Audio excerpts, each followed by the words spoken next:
All right, we are back. It is a Built by Vitality podcast. My name is Steve Pinkerton. I'm sitting next to Philip Lewis. And today we are going to talk about 3 things that you need to be obsessed with if you are in a customer-facing job. This could be sales. It could be any type of coaching position. It could be waiting tables. It could be anything. All right. If you deal with people, these are things you need to be obsessed with, in my opinion. Now, a lot of what we're going to talk about is from a coaching perspective, because that's where, we have the most experience. Is what do we see from a coaching standpoint that me and you are both obsessed with, and how do we think that applies to anybody in any service business? So we're going to dive in. The first one is being on time. Oh, gosh. We beat this horse a couple different episodes, but I will come back to it again. Nothing says that you aren't important when someone shows up late to a meeting with you. And this could be, again, from a coaching standpoint. If you're in my class, I'm coaching the 4:30 p.m.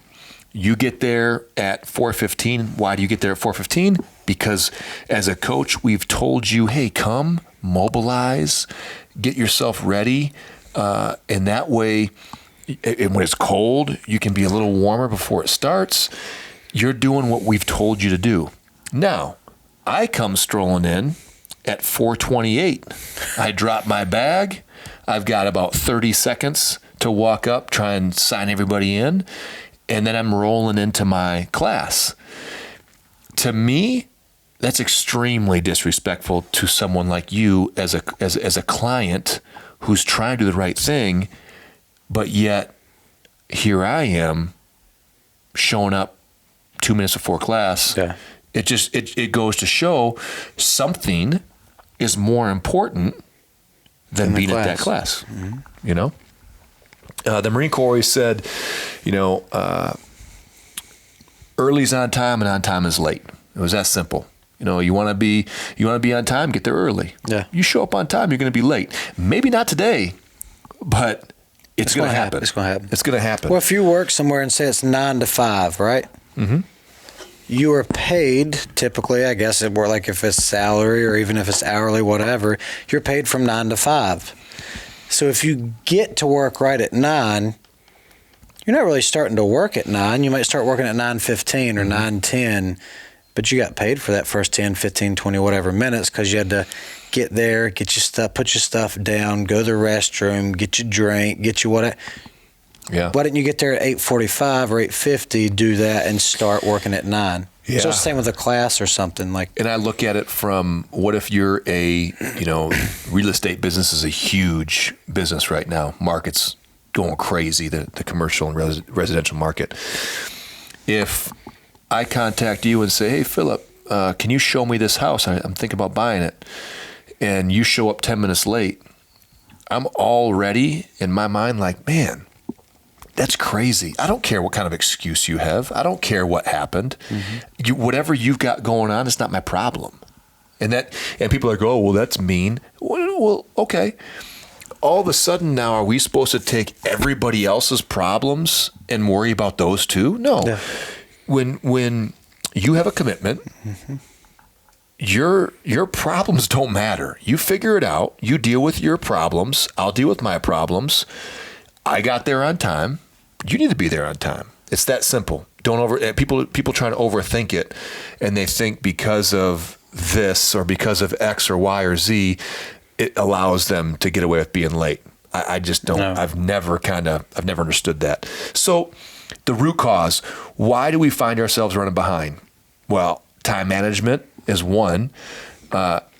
It's interesting. If I'm habitually late and I don't change anything, that, my friend, is the definition of insanity. Mm-hmm. Doing the same thing over and over and over again and expecting a different result. It's insanity. That's true. So you have to change something. You have to break something in that chain of events that says, okay, you know what? I'm always 5 minutes late. I'm always rushing. I'm always like, oh, I hope there's not traffic. Yeah, if you're hoping for that, Man. you just need to get up earlier. And the thing is, when there's not traffic and you get lucky, you need to realize you got lucky. Yeah. That's why you're on time. You barely made it on time, and there was no traffic. Discipline's another one. Did I hit the snooze button? What's happening? What is happening in the morning that's causing you to show up late to your meetings or show up late to your class or whatever commitment it is? Doesn't matter what it is. What is that issue? And you've got to figure that out and then change it. And it's just not that hard. You've got to get up 10 minutes earlier. You got to start the process. I have this conversation with my oldest, Reagan, all the time. In the morning, I take her to school on Wednesdays and Thursdays on my morning. And I always remind her, say, hey, we're leaving at 7:28. We're leaving at 7:28. I don't care what you're doing to your hair. I don't care. You get up as early as you need to get up in order to do that. If you're curling your hair, which apparently is quite a process, okay? When we're curling hair, it's like an hour earlier. But it's fine. And I think that's a great idea. Do it. Just get up early. But that means you get up at 4:30. I don't know. Whatever. I don't care what time you got to get up. Figure it out. But it's always interesting because it took her like 3 months. She's constantly running through the house at 7:28. Because I'm the guy that's like 60 seconds. Bus is leaving with or without you. And then I get the Dad, I'm not ready. Hey, we're not debating this. I'm leaving. And so we went through this constant battle for a little bit, and then something clicked, and now she's ready to go on time. It's just weird. But all it was I just have to set my alarm for 5 minutes earlier. And the difference in how do you feel when you're running behind? Terrible. Anxious. God. Nervous. Terrible. Then you make mistakes. You forget things. You're clumsy. Terrible. It's so weird when you get that anxious. Anxiety usually turns to being ill, mad, something's about, yeah. Yep. And then how different of a feeling is it when you're like, man, I got 5 minutes before I'm ready to leave. Oh, man. You're laid back. Yeah. You're like, I'll just get in the car and I'll go. Yeah, it's good. No, I'll just get in and go. You're not yelling at people that you think's holding you up in traffic. How are you as a driver? They probably got up on time and they're having a good morning. Yep. And you're yelling at them because you're behind them. Yep, exactly. So it's just at the end of the day, it's respecting other people. And if it was as important to you as it was to your client, then you'd be on time. Mm-hmm. It's that simple. If you're not on time, then you don't value whoever it is that you have an appointment with or whatever. And they're aware of that. You're not fooling anybody with your, oh, well, I had this happen to me. Okay, cool. I don't care. I don't want to hear why you're late. Nothing's going to change my mind. Yeah, I'm still here on time. Yeah, I'm here. So the analogy that I use, and I think so many people need to look at it this way. When you're, and I know you, I know, what's your favorite restaurant? Oh. When you and Morgan go to dinner, where is it? Number one favorite place? Mine or both of ours? Both of yours. Oh, God, I don't know. Where's the last place you went to? Probably Emmy's Squared Pizza. Okay. Now, you go to Emmy's Squared Pizza. Mm-hmm. You're sitting down. You haven't eaten since before jiu-jitsu. You're hungry. I'm probably already back here cooking it. Yeah. And it's taken a long time. A long time. Are you getting irritated? I am now thinking about it, and I'm not that hungry. And how many people turn to their waitress or waiter and I know you don't do this, but and get a little ugly with them, like a ton. Is it ready yet? Ton. A lot of people. Yeah. A lot of people. Mm-hmm. not even like comprehending the fact that she's not making the food. Yeah. It's somebody else. She's Yeah, the messenger. Yeah, she's in between. She's just trying to, she's trying to keep the peace. But yet they'll disrespect, they'll be mean to her, rude to her. And that same person will then show up 10 minutes late to an appointment or whatever else and think think nothing of it and don't understand how those two things are related. That's the issue that we have is it's a double standard that people have.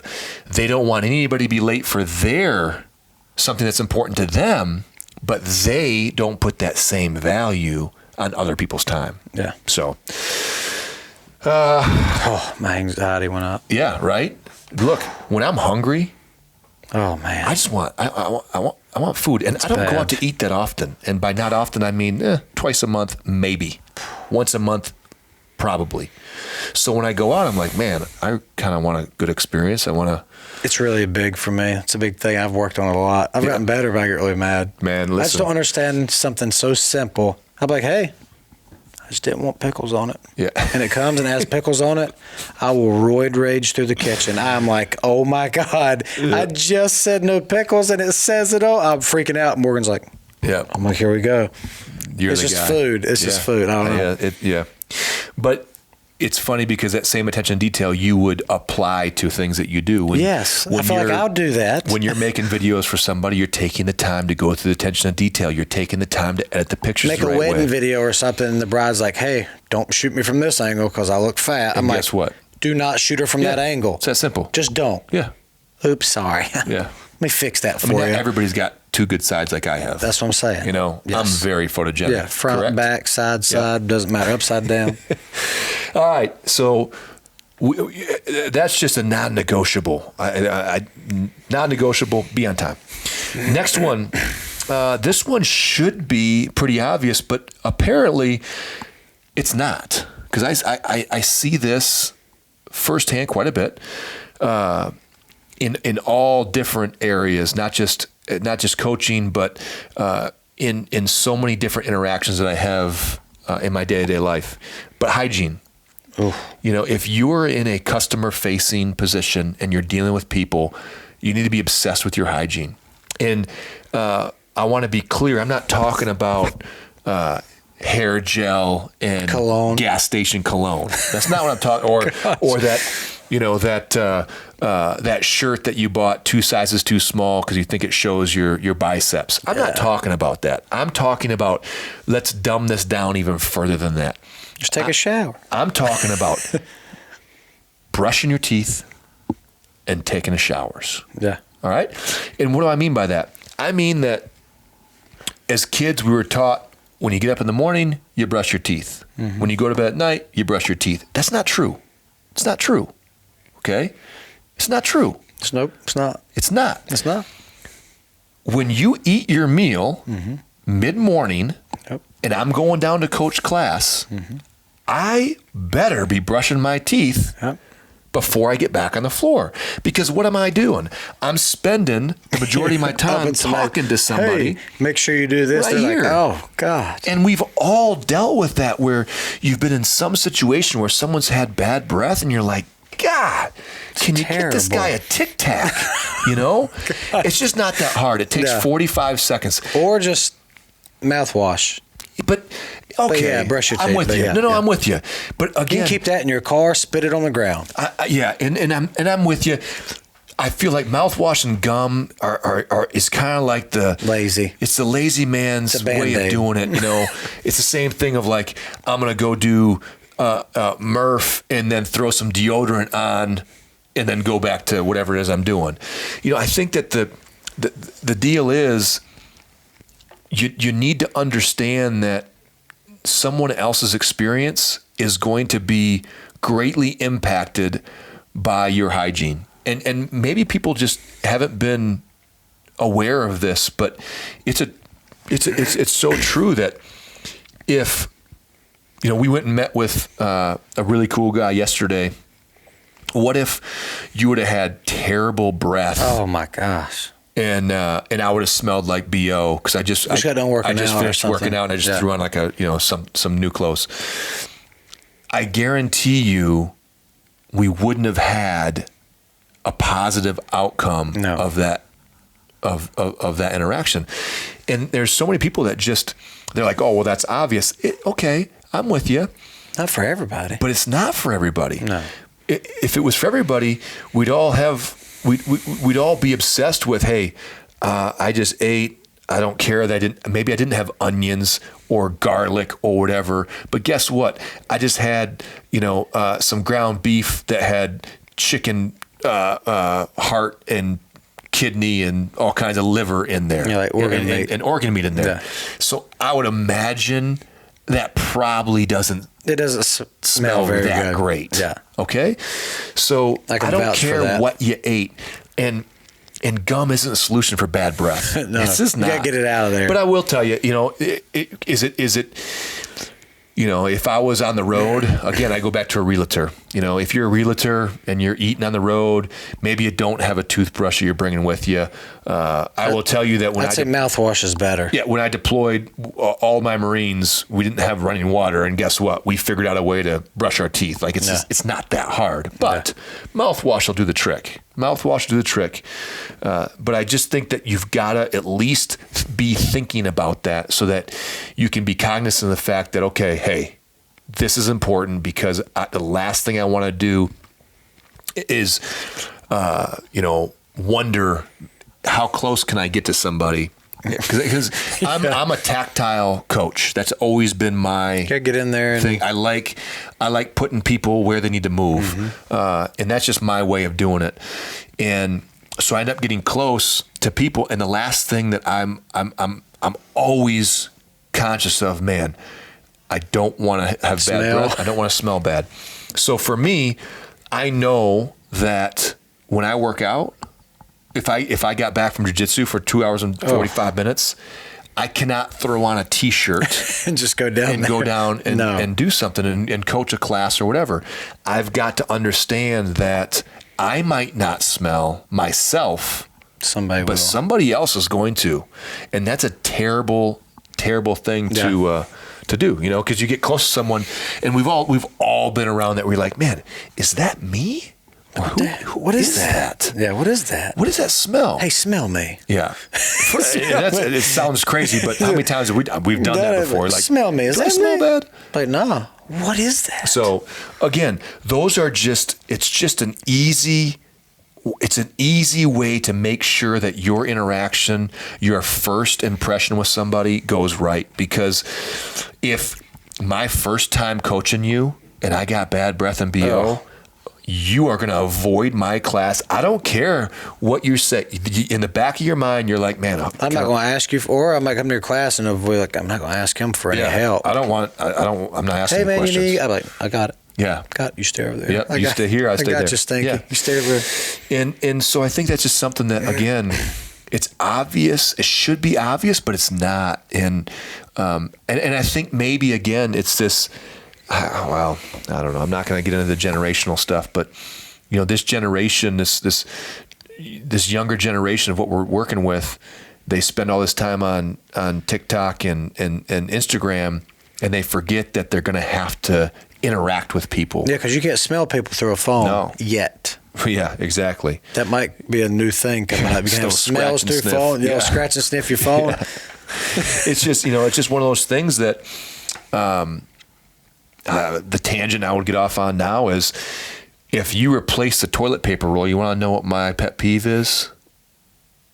I would imagine it's not putting it where the paper is coming over the top. It's coming to the bottom. It's crazy to me. You want it to come over the top. I don't want it to come over the top. That's the only way. You know what I have to have for toilet paper? What? Just toilet paper, man. I don't care if it's sideways. No, I don't care if it's tangled up. No. As long as I have some, I don't care. You're wrong. I'll put it on my finger. Nope. I don't care. When you put a new toilet paper roll on, it comes over the top. And that is just, what in the world happened to where people... But why?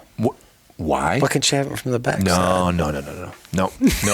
If you are someone that strongly believes that it can go anywhere, put in the comments. I'd love to see it, but I guarantee you we'll get comments saying, of course, that's the only way over the top. Why? I need some kind of thing like backing that up as to what does it really matter? Because it's the way it's done.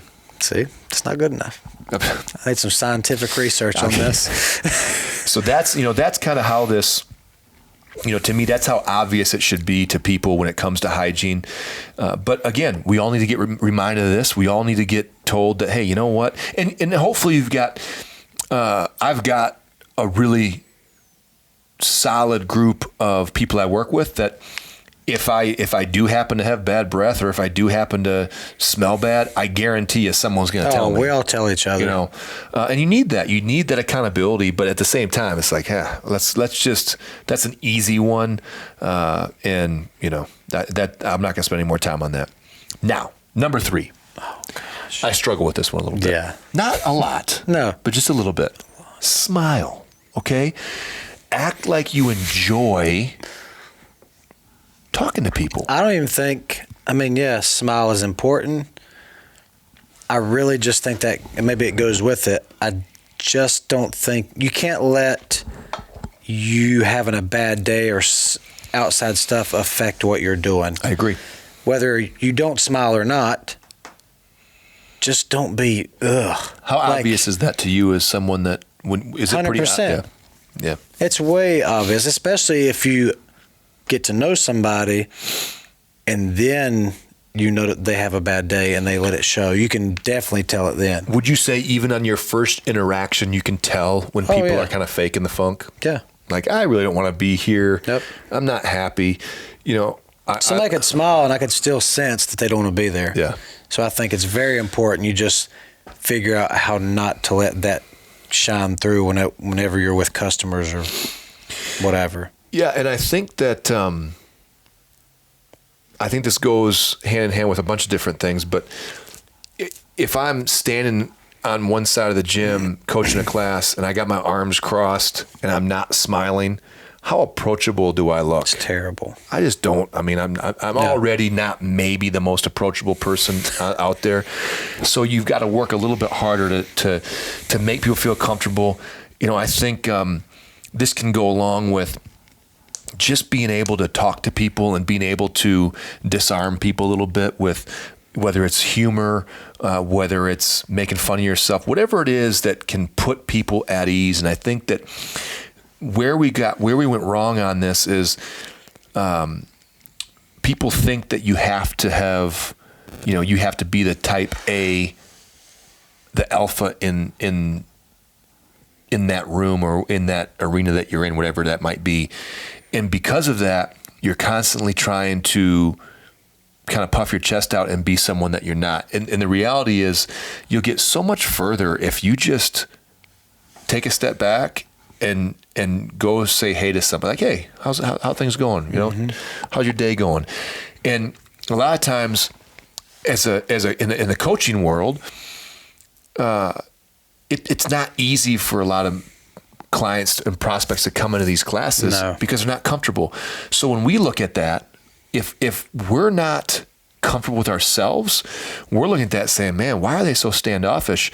But they're just nervous about the workout. They're nervous about not knowing what to do. New place, new setup, new drive here, new faces, don't know any members, don't know the coach, and then the coach going to stand there like they're a sculpture and not like have any personality. They're in a bad mood. Just go freak them out. Yep. That's a lot to go. It changes the entire game of what that interaction is. If I were to walk over there and just say, hey man, how things going? This is your first class, whatever. Or if maybe they've been there for 3 weeks and you just go over and you let them know like, hey, I'm approachable as a coach. Same thing goes for, if you're a waiter or waitress, if you come to the table and you're not smiling and you're just kind of a robot with what you're doing, then you're going to get whatever your output is, that's your input that you're going to get from somebody else. So you can really change that dynamic by just lighten up. Yeah. Don't take yourself so serious. Yeah. And a perfect example, this is next door. You talk about one of the most intimidating places to go to would be a jiu-jitsu studio, gosh. That school. But when you walk in and you see Steve Hall and he's, this insanely experienced black belt, if he wasn't as personable as he was, people wouldn't go to there because it's it could be a very intimidating place. Yeah. But instead, when you walk in, he kind of jokes around a little bit, and he still makes it clear that if you step out of line, you're probably going to lose it. He can do both. He's like 50-50. He could, when you walk in, he's the good 50. If you roll with him, he's the... Well, here's the deal. He's still the good 50, I guess. I think he's the 50-50 based on the what you give him. Based on what you're going to give him. That's what I'm saying, yeah. If he's given you something and you decide that you want to test him and you want to try to be the alpha, then he'll give you the other 50. Then you get the other 50. Exactly. And then it fixes itself. But 99% of the time, you're going to walk in there and he's going to let his guard down a little bit. Yep. You're going to let your guard down a little bit. And then boom. It's this really cool relationship, really cool interaction. And if that can work, then any place else can work, And I think that's just it's so simple to smile. And I catch myself, Laura's son, Henry, little baby boy, he's got a little bit of a scowl, and I love it because it kind of, it reminds me like that little scowl that I have.